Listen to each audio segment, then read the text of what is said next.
Hello, physicists. This is my first attempt at a video lesson for us. What I'm planning on doing is I'll speak to you for about somewhere between 5 and 10 minutes, and then I've got a little worksheet to go with the work we're going to cover. I gave you some work last week to do. Not all of you did it. If you didn't complete the work from last week, please go back to Frog and have a look at it.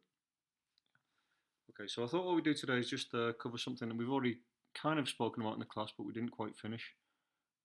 It's the list of electromagnetic waves, which are generally referred to as the electromagnetic spectrum. What I'm planning on doing these things is I'll put the keywords and the kind of summary of what we're going to talk about above my head in this little box. You'll see it here. And then the main part, I'll do like a little PowerPoint on the left-hand side of the screen. Okay, so this is the electromagnetic spectrum. You can see it here. This is basically the same information you've got above my head. So the electromagnetic spectrum starts with very long wavelength waves here. The longest are radio waves, and they go down to very short wavelength waves up here, which are called gamma rays. On this slide, you can see the kind of sizes that we're talking about. Radio waves have a wavelength of about 10 meters. After that, we have microwaves. Despite the name, they're still quite long wavelength waves. They've got a wavelength of a few centimeters. And then we start getting down to really low wavelength waves. First of all, infrared waves, which are also called heat waves, visible light, ultraviolet.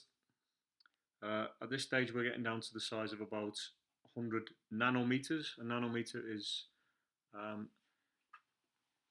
1 times 10 to the minus 9 meters. So that's 0.000000001 meters. Then we get down to really low wavelength waves like X-rays and gamma rays. Okay. You'll see as the wavelength decreases, the frequency increases. That's fairly obvious because if you've got long wavelength waves, it means very few waves are actually hitting you in a second. If they're long wavelength. If they're very short wavelength waves, it means a lot of waves are going to hit you in a second, like gamma rays. That also means that if more waves are hitting you, they're carrying more energy, so they're potentially more dangerous.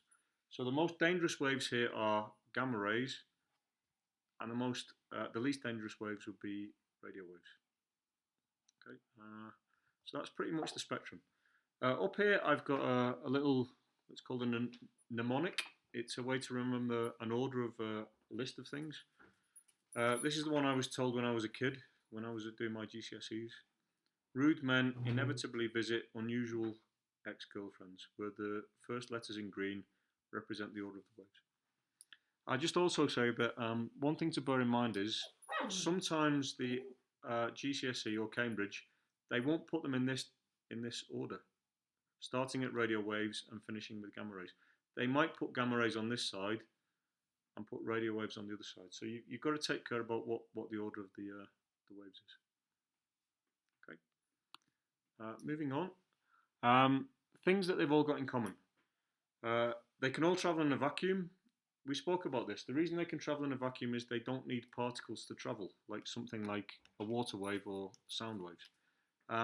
They're vibrations of the electric field and magnetic field of the Earth, or wherever you are in space. So they don't need any kind of medium, they don't need particles. They travel in a vacuum. They're all transverse waves. The only longitudinal waves we're going to see in this course are sound waves. So all EM waves are transverse waves, and they all travel at the same speed. I hope you recognise this number here. That's the speed of light. The speed of light is 300 million meters per second, which is about 1,000,000 times faster than the speed of sound. Okay, and if we look here, I put up the wave equation.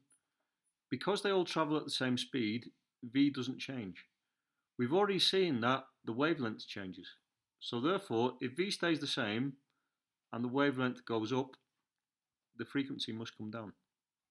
And therefore, if the wavelength goes down, the frequency must come up to keep v the same.